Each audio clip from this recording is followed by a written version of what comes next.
Sonra bizim biz Minecraft tuvaleti sabah görəsiniz. Crazy Black oynuyor ama reklamlı olacak. Reklamı. Siz reklamı sevirseniz ne denir? Video çekin, onu xaran adını sərsə. Bir də abunə olun, bir də like kurun. Yorumlara yazın.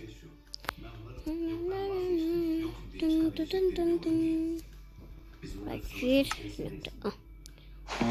Bak böyle de reklam var.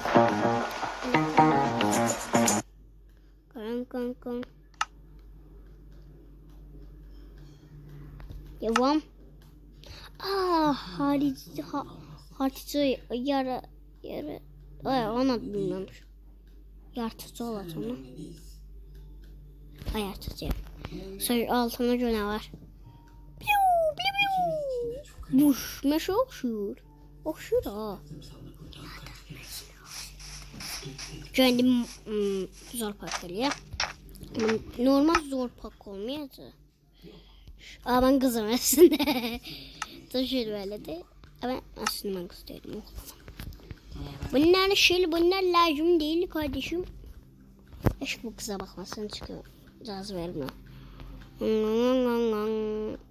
Ona da. Neyse. TNT. Göndərsə TNT. Bir də TNT-yə. Görün o. Önümüzü dolayacaq. Böyle ev eləyəcək. Çıxında bir də ev. Bax belə 3 dama. Yox 4 dama olsun.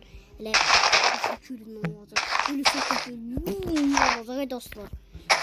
Siz de Minecraft'da bu başka Minecraft.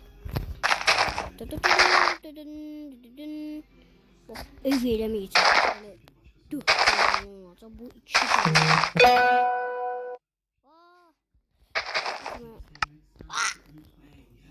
Kimse bana mesaj attı. Oğul iş attım.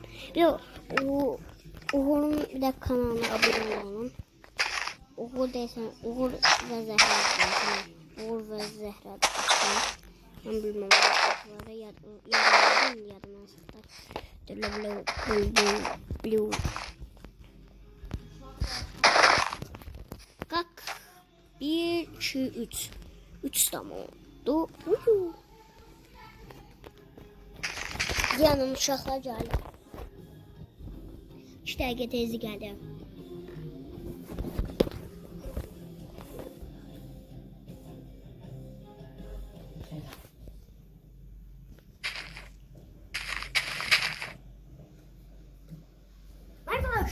Elime. Nisan. Niye kırırsan? Koymuştum ya bunları.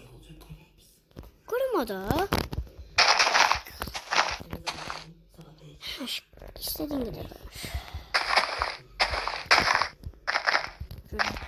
Şöyle dostlar. Din. Nerede? Seni gördü ne? Yazmıştım da. Oho. O kadar geçerli. Yavaşladı. Hiç olmaz. Düşey. Yine reklam geldi. Ben reklamları sevmiyorum. 1, 2, 3, 4, 5. Hoppa. Öyle değildim. Öyle 10 istiyordum. Aslında 4 demiştim. Neyse. Flint and Steel burada da. Hoppa dostlar. Vola. Yalnız re.